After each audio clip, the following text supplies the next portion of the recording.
Selamat siang Ibu Christine. Nama saya Handika Heriandi, kelas D mata kuliah BLK.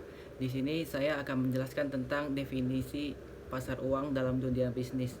Pengertian pasar uang adalah pasar uang atau yang disebut money market merupakan mekanisme pasar yang memungkinkan seseorang melakukan transaksi jual beli dalam bentuk sekuritas keuangan. Di sisi lain, pasar uang juga diartikan sebagai tempat di mana suatu pihak bisa meminjamkan dana dari pihak lain dengan tingkat bunga tertentu sebagai imbalannya. Adapun jangka waktu peminjamannya di pasar uang cenderung pendek, mulai dari tahun 1 hingga maksimal 1 tahun. Lebih dari setahun maka akan digolongkan sebagai pasar hutang. Transaksi pasar uang sendiri bisa dilakukan secara langsung atau melalui perantara atau yang disebut biasanya broker. Dilihat dari jenis mata uangnya, pasar uang dibedakan menjadi pasar domestik serta pasar valuta asing. Nah, bagaimana dengan manfaat pasar uang? Secara umum, berikut ini fungsi serta manfaat dari keberadaan pasar uang.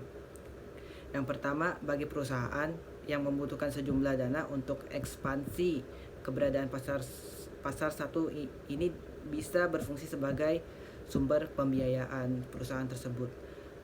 Kedua, bagi investor asing yang ingin menanamkan modalnya di Indonesia, pasar uang bisa menjadi fasilitator serta mediator dalam menyalurkan pinjaman jangka pendek atau yang disebut short term.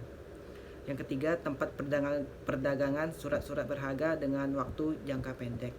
Dan keempat, sarana untuk menghimpun dana dari masyarakat lokal sekaligus menjadi alat untuk menawarkan investasi berupa surat berharga pasar uang dan sertifikat BI kepada masyarakat. Bicara mengenai pengertian pasar uang, itu artinya kita juga perlu tahu siapa pemegang otoritas tertinggi dalam transaksi tersebut. Seluruh transaksi hingga regulasi yang ada diawasi dan diatur oleh Bank Indonesia atau BI serta pelaku kegiatan pasar uang terdiri dari beragam elemen seperti bank-bank komersial, perusahaan swasta, perusahaan pemerintah, brokers atau dealers, pemerintah, money market, dan serta future market exchange biasanya. Risiko pasar uang ibarat dua sisi mata pisau tuh. Selain berpeluang menghasilkan keuntungan, pasar uang juga memiliki risiko yang harus ditanggung oleh investor. Apa saja risiko yang mungkin terjadi? Yang pertama, risiko gagal bayar atau default risk. Hal ini terjadi ketika pihak yang mendapatkan modal dari kita tak mampu melakukan pembayaran saat tagihan jatuh tempo.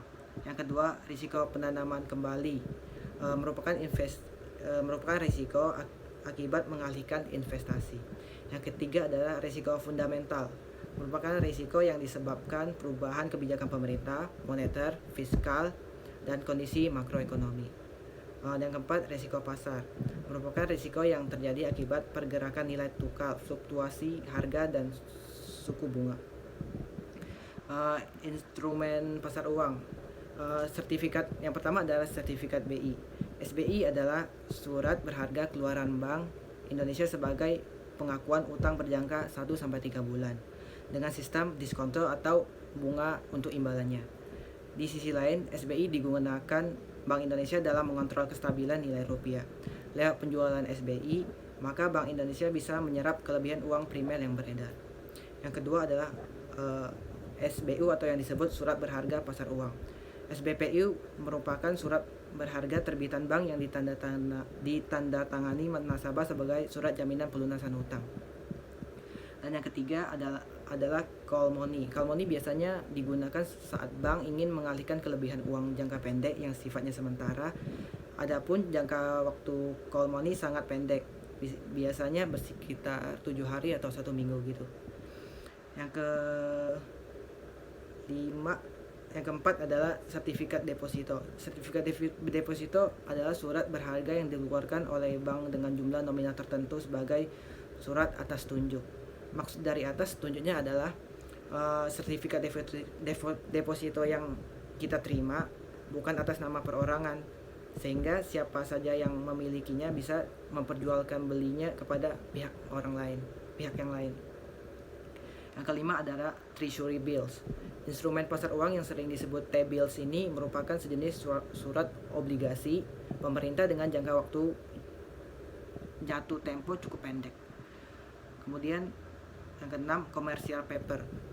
Commercial paper banyak dimanfaatkan sebagai investasi jangka pendek untuk membeli inventaris atau biaya pengelolaan modal kerja yang singkat. Instrumen satu ini bisa menjadi alternatif terbaik guna menambah modal usaha alih-alih mengambil pinjaman dari bank. Demikian ulasan mengenai pasar uang hingga instrumen di dalamnya. Terima kasih, Bu.